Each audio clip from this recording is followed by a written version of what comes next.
Welcome to Building the Premier Accounting Firm.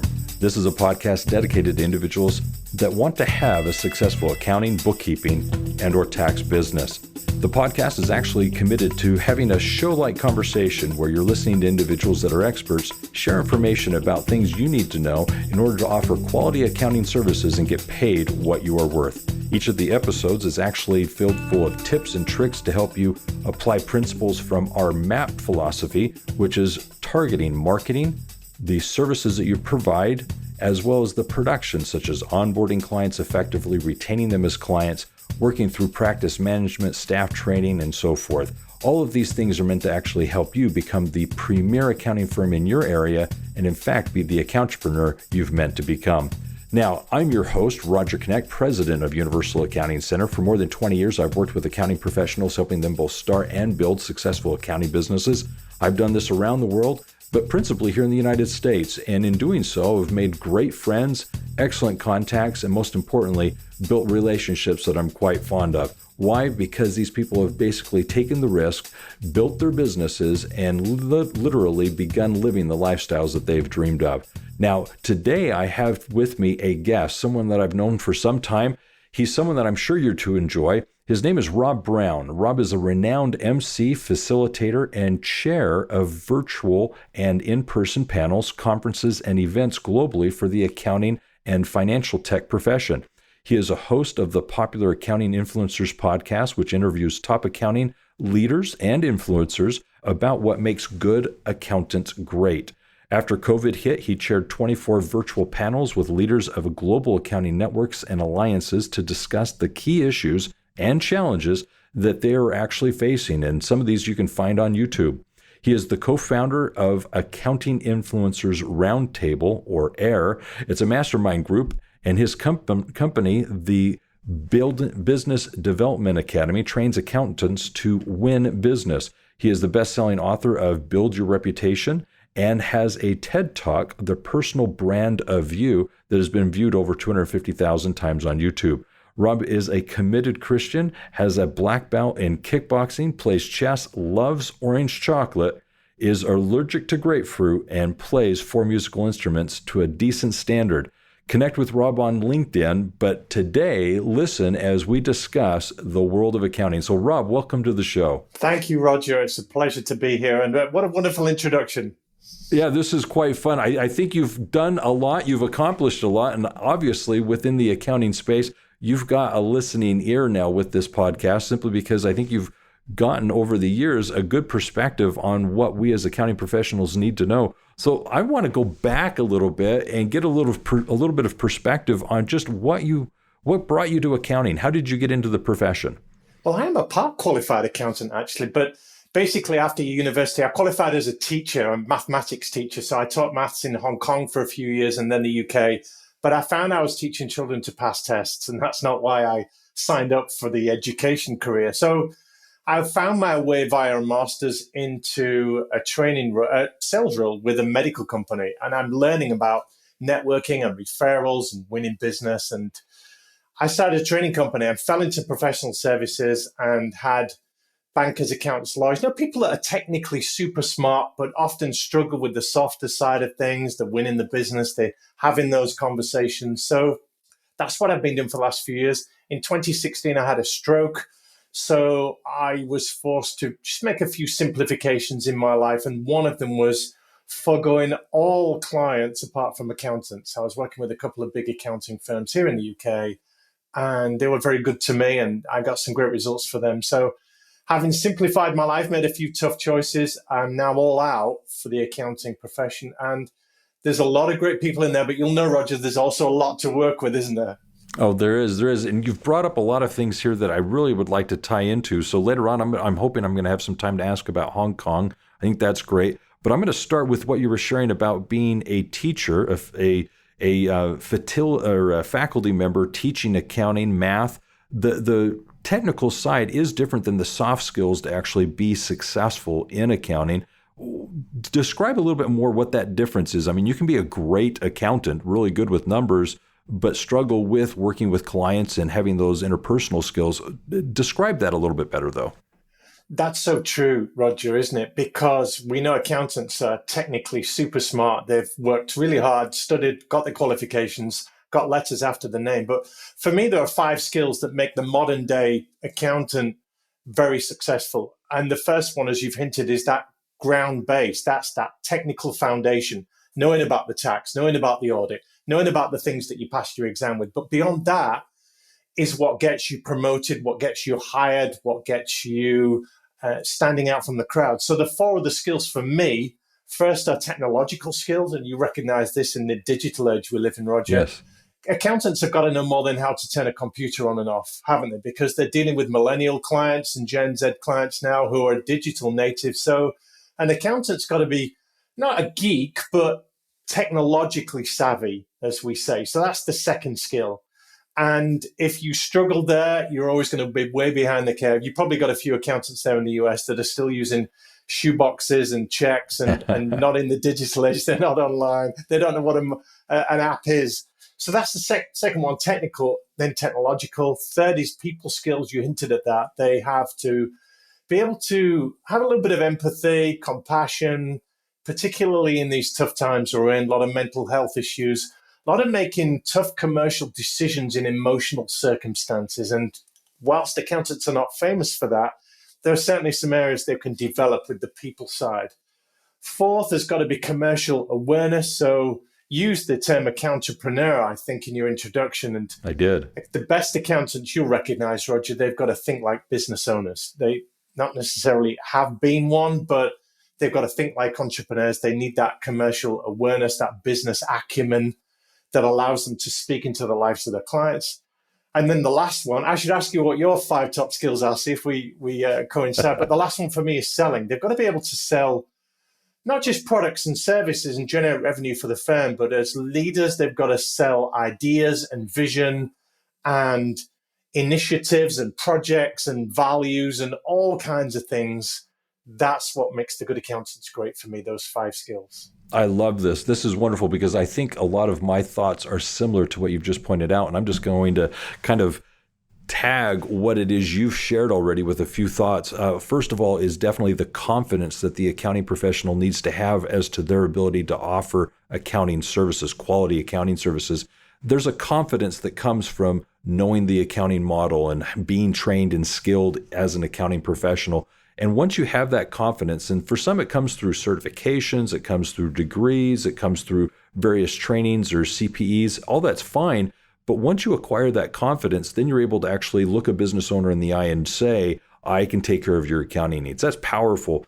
The tech that you brought up, I couldn't agree more. Today, that's where the sexiness of the accounting exists. The client wants to think, they believe because they're being sold that this technology is a solution to their problems. They're looking for you to help implement these technologies in their business. Sometimes there's inward-facing technologies that help the accounting professional run their business more effectively, but there's the outward ones that your clients benefit from that you're involved in because you're maybe extracting data from or setting them up, and they're hoping that you can be a part of that rollout and that use of those applications. And so there is that technical geek side that you were alluding to. As for the business, I couldn't agree more as to the accountrepreneur that I speak of. This is a business, and the accounting professionals that are successful see it as a business. They run it as a business. They look for opportunities that present themselves in the economy for them to grow their business. They understand that first and foremost, they're running a business offering accounting services. And that's something that's very helpful. And once they have that mindset of, I'm not an accountant, I'm an entrepreneur that offers accounting services, all of a sudden, I think there's some epiphanies that take place and they start thinking about their business and making decisions differently. But the last point, this is a people, well, I guess this is the second to the last point. This is a people business. You have to have the empathy that you were describing. The people side of this, if you can't communicate well with your clients and you're just providing to them the financial reports, there's a disconnect going on because they don't understand what those reports are saying. They don't know why they should be referring to them in the business decisions that they're making. And so there's this personal element that you've got to bring with the delivery of those reports so that the business owner can actually see with you empathy, sympathy. They are listened to. There's compassion. And then with that, there's that help that they're receiving to then use this information to make more informed business decisions on their end. And then the sales skills that you spoke of, I love that, because at the end of the day, I don't care how great you are as an accounting professional. You can be a CPA, an enrolled agent, a chartered accountant, whatever the title may be. You can be really good at what you do and love it. But unless you have paying customers, who cares? At the end of the day, you need to be able to market and sell your services effectively to where people want to pay you to do the accounting. So I loved all of those things that you spoke of and couldn't agree with you more. Now, so here's the big thing. Where do you find that many of the accountants lack the most? Of those 5 things, where do they struggle the most? Well, this will be no surprise to you, but it's in the selling, the marketing, the self-marketing, personal marketing, putting themselves forward, being proactive. And it's in that generating new revenues and new opportunities for the firm. That to me is the skill that they fall short out of those 5. And let's face it, Roger, they didn't sign up to sell, did they? They don't want to be salespeople. They often feel that they shouldn't have to sell because they are the professionals, they're the qualified advisors. So it is an alien concept to all but very few accountants that they have to go out there and generate new revenues. And sales is a dirty word after all, isn't it, in this world? So yeah, do you get that in your conversations, that the whole marketing and selling piece, they just want to leave that to somebody else? Well, I get that, yes, but at the same time, I sometimes think that they don't even see it. It's something they push so far away that they don't even recognize that it is what they need to be focusing on. And sometimes it takes a little bit of asking questions, listening for them to finally realize, I guess I need to be selling more. They think that they always have, I think, some other excuse as to why they're struggling. And they don't want to face the reality of you're just not selling enough. You don't have enough clients sometimes. And I don't know that it's necessarily always the case, but sometimes they've got plenty of clients, but they're not offering all the services that they could or should to them. But that involves then selling again to the clients to help them understand what other things that they could be using of your services and paying you for. So again, it comes back to selling. Yeah. Do you find, Roger, that there's a certain complacency in a recurring fee model, that they've got money coming in, compliance is mandatory for businesses out there? So it's a safe place to be, isn't it? It's nice and secure for an accountant without having to go out and win more. Well, that's the beauty of the profession. When done correctly, whether it be the compliance work with the accounting or the tax work, if we've done it right, we've got recurring relationships with our clients. And one of the things that I try to focus on is building that relationship with the client so that they actually see the value in the services being provided. In other words, I like to meet with the client at least once a month to review the financials and see what we've learned from the past and how it's going to then be applied in the future. It's the whole therefore what question. And I like to ask the clients that. It's really important for them to see the numbers, but then I want to ask them, so what are we going to do differently now that we've seen or learned what we now know? And so I think that's a very important part of this. So one of the questions that I have for you then is, what are the biggest challenges that you're thinking CPAs and accountants are facing to stay relevant and credible with their clients in this post-COVID world that we're in now? Well, there's so much noise. Noise is a major, major challenge for accountants, because in a world of sameness, I think it was Gary Hamel that said, sameness sucks. And to the people out there, one accountant is much the same as another one. And it's a very competitive world. It's a global world, as we know. You can engage an accountant from anywhere now. You can get tax advice from anywhere, a lot of it for free. So this noise and helping clients make decisions and prospects make decisions and standing out above the crowd, getting away from the noise, having a declarative position, a niche, a role in the marketplace, areas of specialism or expertise. This is what a lot of accountants take for granted. They think just because they do a great job, the world will come to them. The clients will keep buying. They'll keep asking for additional services. They'll come to them with the problems. They are the trusted advisor after all. So a little bit of complacency and a little bit of noise. They are, for me, the biggest challenges accountants have to face to stay relevant. So when you're working with the accounting professionals that you do, what do you think they're not noticing, or what do you feel you have to point out more often that they need to give attention to be relevant and to stay credible? Well, this will be no surprise to you, Roger. You're an exceptional marketer, but this idea of specializing.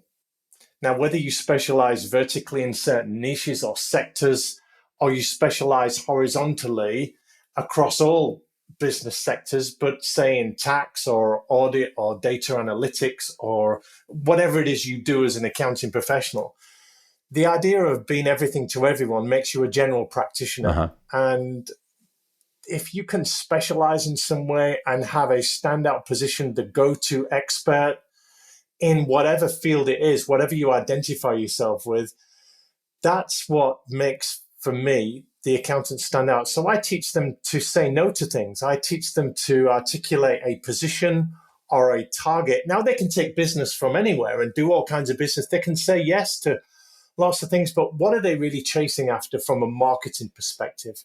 And wasn't it John Maxwell that said, say no to the good so you can say yes to the great? Yeah.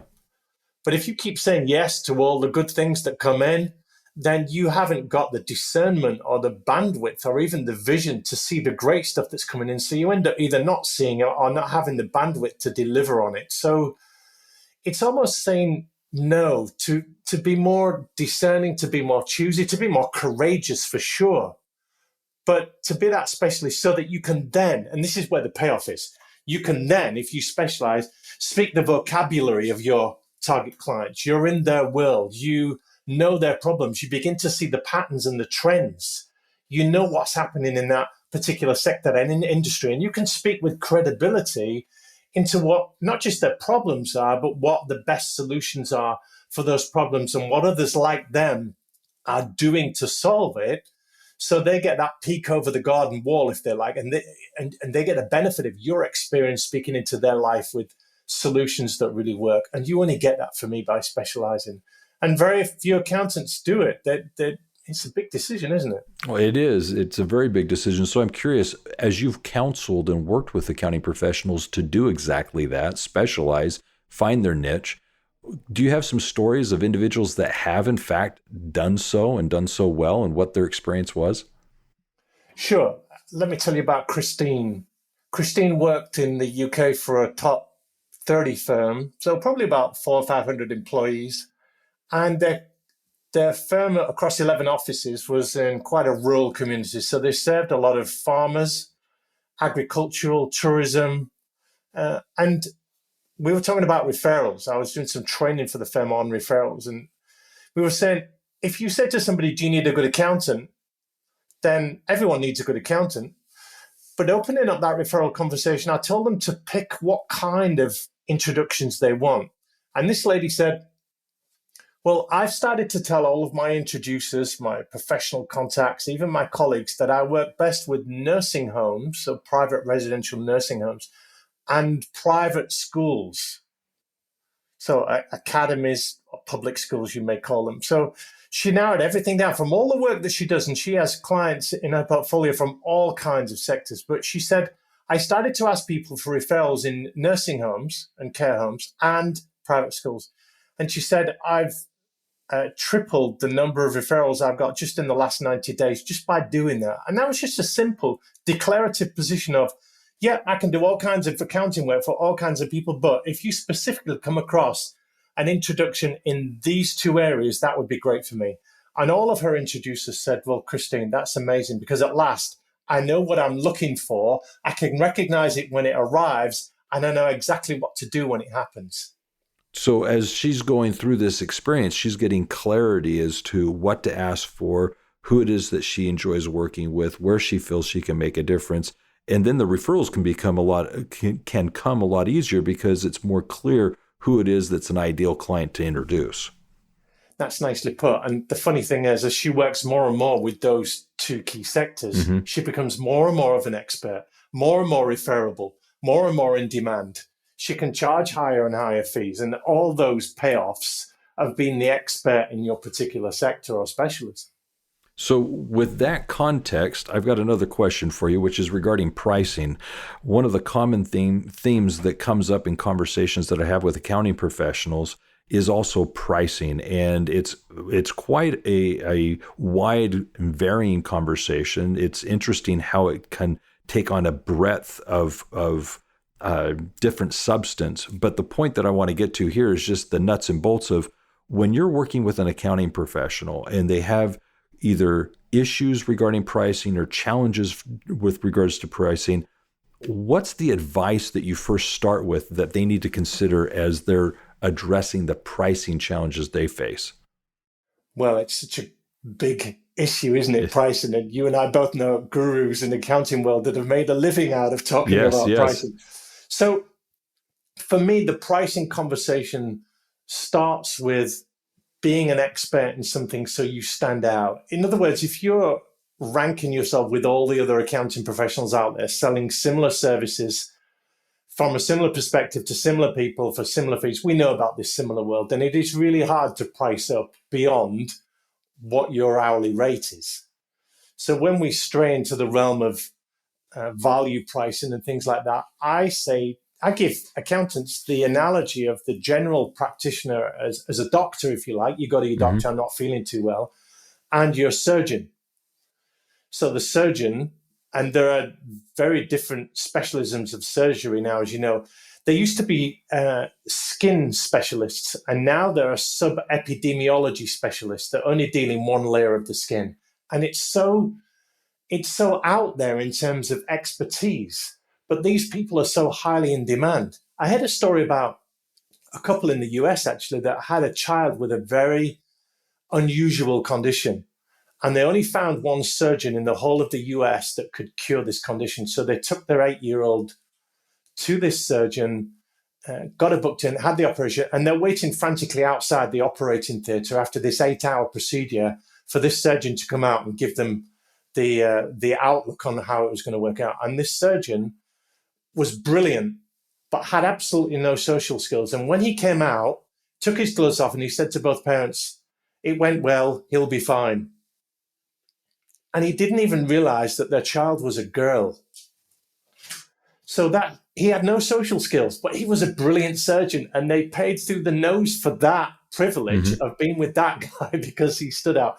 So when it comes back to pricing, I say, you've got to have some areas of expertise that stand you out, because if not, you're a general practitioner. People can go to you with a few days' notice. They can book an appointment. You're good at a lot of things, but you're not brilliant at any one thing. You're not premium. There's no waiting list. You don't get to charge what you want, really. You don't get people waiting months and months on a waiting list to come and talk to you. So I'm not saying accountants could get to that position, but they could certainly position themselves a lot better. So the pricing conversation becomes a lot easier, and it gives them a lot more courage to charge premium or even have a value conversation rather than falling back on their chargeable hourly rates. Does that make sense? It does. And one of the things that I think would relate to this is when I've had a recent conversation with an accounting firm regarding the pricing, is I started with the question of, explain to me how you came to the point of charging what you are charging. Just help me understand the rationale behind it. Help me understand how you got to this point. And what's interesting is when I've had this conversation with other accounting professionals, oftentimes they don't even have a way of explaining it themselves. It's hard for them to articulate how they got where they are today. And that's one of the things that I think is quite profound, is if you, first of all, can't explain why you charge what it is. I'm not saying necessarily you have to have this conversation with the paying customers, but in a dialogue, whether it's internal with your own staff or with me as a consultant, if I'm coming in and I'm asking you, just help me understand how you came to this pricing model that you have, you need to be able to articulate and explain it. You need to be able to justify it in your own mind. Once you have that, you have the confidence to ask them the amounts that you're charging because you understand how you came to that number. Now, that being said, we can then begin tweaking how we actually maybe need to increase those fees or change how we position those fees. There's positioning, and this is where I want to go to you with a question. There's this conversation about hourly fees. There's conversations about what's called flat rate. There's also conversations about menu pricing. there's revenue pricing, there's value pricing. You were just talking about the value pricing. Generally, I have a conversation where I try to tell a firm that they need to typically identify of all of those at least just two that they can then focus on and offer, and hopefully no more than two of those options as they're speaking to their clients and offering the amounts that they do for their fees. What kind of dialogue do you have with a client? When you're speaking with a firm and you're discussing pricing strategies, is there anything more that you also bring to the conversation? I will answer that, Roger. Let me just finish off your last point. You said, I ask my accounting clients how they got to be charging what they do. And I just wrote down two answers. One is the reply they'll give you is because we've done it that way for years. And the second is somebody else came up with it. Yes. Yeah. My boss told me to. So, yep. And it's such a cop out, isn't it? Because they don't feel like they're getting the fees that they are worth, and the client's pushing them down on price. So let's go back to your question. When I'm asking accountants to move away from set rates and fixed fees and into the more project-based, advisory-based work, they need some quick wins because it is strange for them. It's a new kind of conversation. It takes a certain amount of conversational dexterity, a certain amount of courage to start talking about, well, this is what this piece of work will be worth, rather than this is how many hours we will work on it. So I say to them, out of the clients that you've got, pick three that you think you could make a really big difference to if you became their mentor or finance director or non-exec director, or you appeared on their board for 3 months. Because they know these clients really well, they're very adept at the challenges these clients have got, what these clients are not doing particularly well, where the opportunities are. And if you go all out with three clients to put together even just a few ideas of how you could really uplift that business, either save them a ton of money or make them a ton of money. Mm-hmm. It's such an easy question to have, isn't it? When you call up a client and you say, hey, I've been taking a closer look at your business and I've come up with 2 or 3 ideas that I think could really make a massive difference to what you're doing and to help you in the area of X. Are you open to a cup of coffee or a beer or a quick meeting or even a Zoom call in today's age? That is such an easy question to have. Then you're in the realms of you can price almost whatever you want for that if you can show the return on investment. Yeah, what you're doing is you're really helping the accounting professional realize that beyond providing the financial reports or even the tax filings that they're doing, you're having a dialogue with the client of therefore what, like I was sharing earlier. It's coming with that 1 or 2 bit of insight or actionable items that they need to address in their business. And it's how you position that. It's often best when you bring up questions that cause the client to presume that it's their idea, their suggestion. And if they do that, then they can own it. And that dialogue that you're having where they're leaving with these epiphanies then solidifies your relationship with them. And they now see you as an integral part of their business model, part of the success they're experiencing because of that interaction. Therefore, you're right. You're able to charge more because they see the value and worth in that relationship. It's more than just the reports and numbers that you're providing. It's the insights that they're gaining from that relationship with you that's helping them move their business that next direction. I love how you've described that. That's wonderful. So here's another question that I want to get to is earlier we were talking about sales and how for many accounting professionals, this is the furthest thing from what they want to do or feel they're great at. When you're training or talking to someone about selling accounting services, do you have a model or some process that you introduce them to help them actually do this more confidently? Well, I love what you said earlier about how competence breeds confidence. Because when you get good at something, you become more confident at doing it. If I said to you, Roger, there's a cow over there, go and milk that cow. And you'd never done that before. Have you ever milked a cow, just incidentally? I certainly have, and I'm not that great at it. My brother owns a farm and has cows, and by darn, when you go to milk, there's a finesse to it. And you can do what you think the person's doing and attempt it, and periodically you'll get the right squirt that you're looking for. But they just grab it and they have a finesse, and it's just that that's amazing to me. So yes, I'm familiar with what you're describing. Okay, well, freaky example. I've never milked a cow, but if I said to you go and do that and you'd never done it before, you'd be all fingers and thumbs and you'd be absolutely terrified. But when they've had a win, when they've got something under the belt, when they've tried it and done it and got some success, it's those kind of skills, getting good at something, that gives you the confidence to want to try it more. So that is the first thing about being more successful in winning business, is recognizing that it is a skill-based thing. It is coachable, it is trainable, but it's not watching a YouTube video. You hunted earlier the subtleties, the little nuances of winning business. It's a mastery thing. You can't watch a YouTube video or read a book or read a blog and get great at winning business. So that's a fact. Also, I say to them, there is no one way of being successful at selling. Because you and I both know, Roger, people that only get their business by referrals, some that only go to conferences and get their business there, some that write blogs, and some that appear on LinkedIn and social media. And there's quite a few different ways to be successful in selling, in getting those prospects, in vetting them, in converting them. So I say to my accounting clients, you don't have to do what the senior partner is doing, because it terrifies them that that senior partner has been networking his whole life and has an army of professional introducers that keep bringing him or her business. That's intimidating for a younger accountant. So I say, choose your own path, pick your own lane. Let's have a look at some possibilities. Here are some of the ways you can generate more business opportunities for your firm, including just working more closely with your existing clients and wowing them and upselling them and getting referrals from them and getting them to talk about you.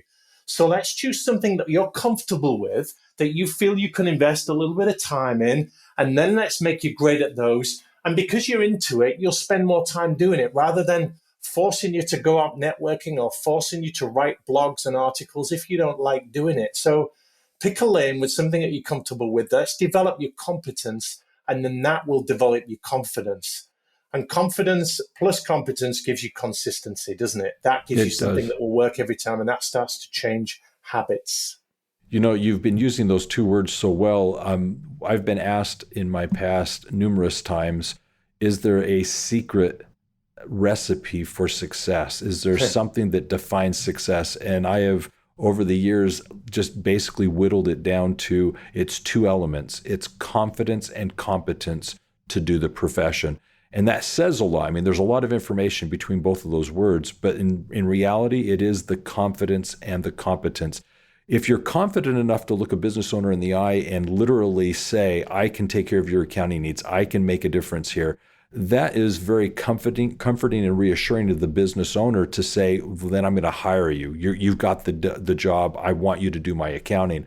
So the confidence really pays off quite well there, but the competence is then the ability to do the work efficiently.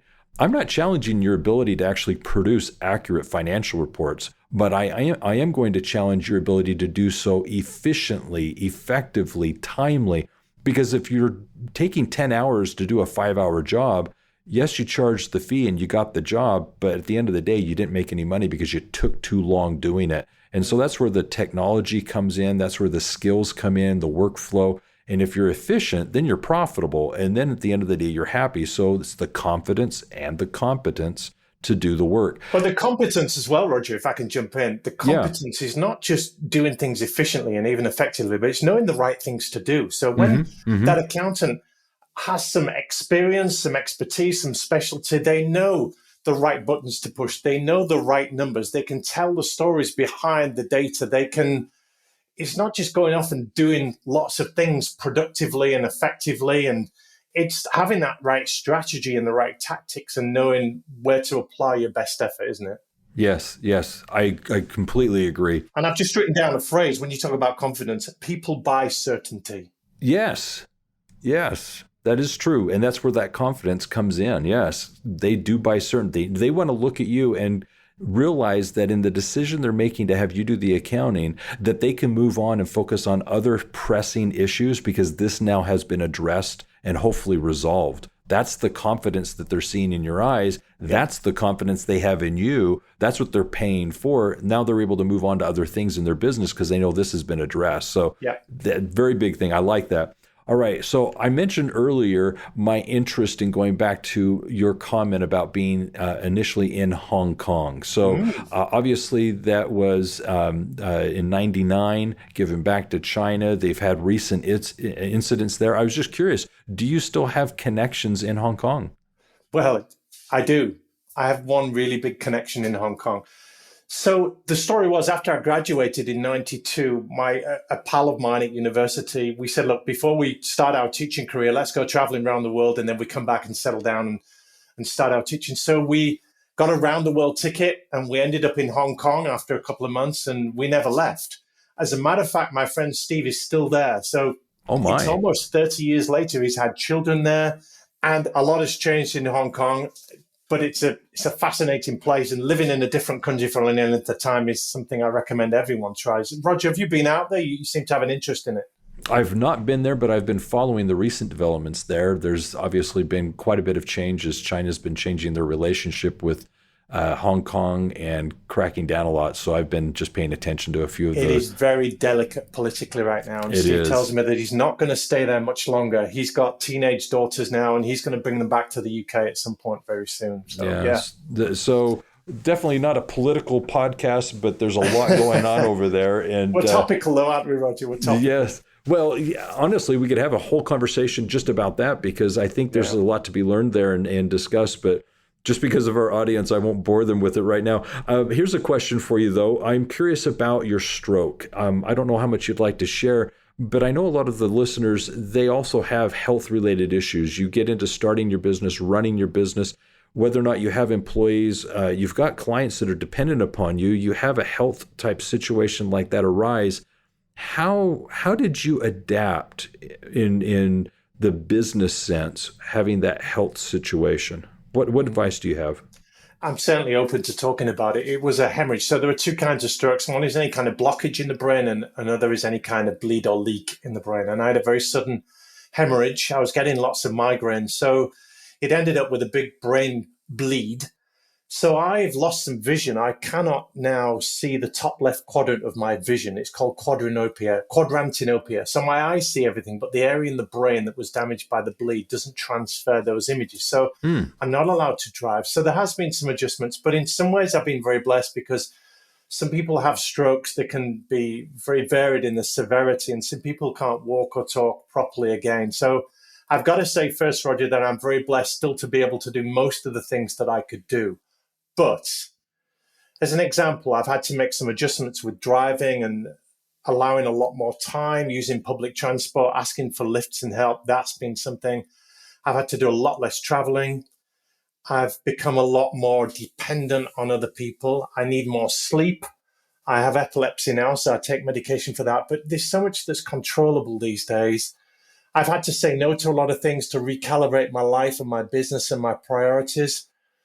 But if you are candid about things, and let's talk about mental health for a moment in these very tough times that we're in. We talked earlier about accountants they're not just advisors, trusted advisors these days, but they're often therapists and counselors and psychiatrists to their clients, having very emotional conversations amidst very tough commercial decisions. So there's a lot of skills that an accountant needs, as we've established, beyond just being good at accounting. So heart goes out to them. But certainly that which doesn't defeat you makes you strong. I've made some clarifying decisions, which has forced me to be more specialized and pick a lane in the accounting profession. And it just gives you more control over your life in that you have very good reasons to turn things down, and people understand. But being candid about it often helps. We're in an age, aren't we, where people can talk about their struggles. They can talk about their mental health. People are coming out on things like that. And back in the day, if you didn't put in your hours, if you weren't strong mentally, if you didn't charge your hours, if you didn't do what you're supposed to do, that was weak. That was a path to self-destruction, wasn't it? That was a path to anonymity. But these days, I think sharing about it, people are more understanding of physical and mental health issues. So do you find that in your part of the world, Roger? I do. It's interesting to me. I don't know how to describe it other than to simply say that I think people are a little bit more open to one another. And because of that, I think there's a lot more personal conversations going on. I think people are becoming a little bit more transparent, as I think the word that people choose to use. And as they do so, they become more vulnerable. We start to share more personal things, struggles that we're each facing. And then I believe a connection is generally made. All of a sudden, the person feels more real or more approachable. And it's through that you can oftentimes build some wonderful relationships that are more than just professional. So I like how you shared that, because sometimes we aren't forthcoming enough, and people would be more patient or understanding if we just kind of shared the situation or the truth of what we're going through, and they'd be a little bit more compassionate and understanding. So I like how you shared what you've had to evolve with and do. I've got one last question for you, and then we're going to wrap this up. The last question is, in part of your introduction, I mentioned your faith, being a Christian. I just wanted to tie to faith and just see in a closing thought here, how has faith been a very key part of your success? Well, what a question that is. I'm not shy in talking about my faith, but let me just put it this way. There is nobody in life that has everything sorted, that has everything down and everything's perfect, and for whom everything is great. You and I are both realistic and well lived in life, Roger, to know that everyone's contending with something. Nobody's got a perfect life. So given that, having a faith and praying to God and Jesus, it just gives me some element of somebody's in control outside me, because I'm not getting this right. I mess up every day. I fall short in a number of areas. I'm a long way from perfect as a father and a husband and a professional and as a writer and as a podcast host and all of these things. We can all turn the dial a little bit up, but just knowing that God is in control, that he has a plan, that he wants the best for us, that there are better things ahead, whether that be heaven or even just in our lifetime. Just knowing that I don't have to have all of that on my shoulders, that gives me a huge amount of peace, which actually gives me a lot of courage to try things and do things and say no to things, knowing that one way or another, if I make wise decisions, it's probably going to work out for the best. Wonderful. Are you a man of faith? I am, very much so. And I have to agree, when you have a faith like that and a power that's more concerned with, I think, our well-being and more aware of our circumstances than perhaps we are, there can be a great deal of peace to believe that what we're experiencing is for a reason.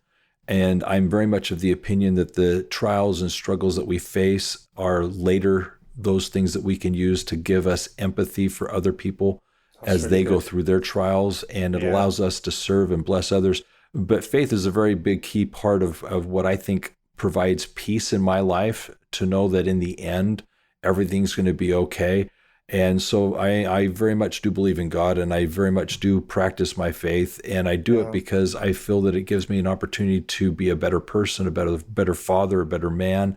I think I'm a better person professionally because of it, because at the end of the day, I also believe that I'm held accountable for the things I do, and I want to be as I don't know if fair is the right word, but I definitely want to be good and right in my dealings with my fellow man. If I'm honest in those dealings, I feel I'm blessed in the short term and long term. And so knowing that there's somebody keeping track of this other than myself kind of keeps you on the straight and narrow. So I like it. I'm glad that I'm a God-fearing man, and I agree with you in your devotion to faith. So that's excellent. So you find as well, Roger, just quickly, that if you have a God, the God that you have overseen your life, if you like, that certain things that otherwise would really get to you, that would be a big deal, they don't pan out to be such a big deal. There's bigger things in play here that we can't see. We don't have the full picture, the full perspective, do we? And knowing that God's got that in his hand makes me not so annoyed about the small stuff. Yes, I agree. There's a great deal of peace that comes from, maybe I'm not seeing everything right now, but I know someone is, and so I'm going to relax. Yeah. Amen to that. Amen. All right. So here's what I'm going to do. I'm going to wrap this up. I'm going to give a quick little summary, and then I'm going to ask Rob for a closing thought. My summary, before I get to it, I'd like to just make an offer. As was stated at the beginning, Rob does have another podcast, and obviously many of you are listening here for your first time or many times following this podcast. So I want to invite you to also check out Accounting Influencers. I'll put in the episode description some information about that podcast. Obviously, in the system you choose to use for your podcast listening, you can actually search Accounting Influencers and find Rob, as he hosts another podcast as well that I'm sure you'll enjoy and find interesting. It's basically letting accounting professionals go from good to great. And I think that's something that we can all do. As for the episode description, you can also find there the turnkey business plan. We were speaking earlier today about some of the key elements that are necessary for you to be a successful accountrepreneur. You can go to the episode description and find this free course for individuals wanting to have the successful accounting business. It's the turnkey business plan for accounting professionals. It's offered by Universal Accounting Center, and you want to make sure you get a copy of that and go through that program. Now, with that being said, as a summary, I thought we hit on right from the start 5 excellent points that are very essential for all of us to be successful as accounting professionals. 5 points that Rob explained so well as to what we need to be focusing on as we run our business. We spoke of also sales and how sales is an integral part of success when offering quality accounting services. We've got to have paying customers. And then we also talked about pricing. Those are just a few of the highlights that I felt came from today's discussion, for which I'm very grateful to Rob for providing not only this conversation, but just the expertise that he brought to the discussion as well. Now, with that being said, do you have any final thoughts for us? I do, my friend. And first, I'm blessed to be a guest. So thank you for the opportunity. So how about this? Let's leave people with 3 takeaways here so that they can make more of a difference, be better at what they do. So I've written them down. Number 1 is be coachable. We've talked, haven't we, Roger, about being teachable, learning new things. And you, in your role, you put out some tremendous educational stuff, professional development, ongoing education for your audiences, and that's great. But being coachable, being teachable, admitting that you don't know it all, that's the starting point of knowledge. Second thing is to be caring. We talked about how people are being more vulnerable. Everybody's contending with something. You have no idea what's going on in people's lives, privately or professionally, unless you start probing a little bit and show some empathy. So be caring and be a little bit more vulnerable, tolerant, accepting of what people are going through. So be coachable, be caring, and finally be courageous. We talked about picking a lane and saying no to some things and getting some accountability in your life for some goals that really stretch you and pushing yourself out there a little bit more, because what you say no to often defines you more than what you say yes to. And with that in mind, I just point people to my little TED talk on the personal brand of you. It's only 18 minutes, but it's on YouTube.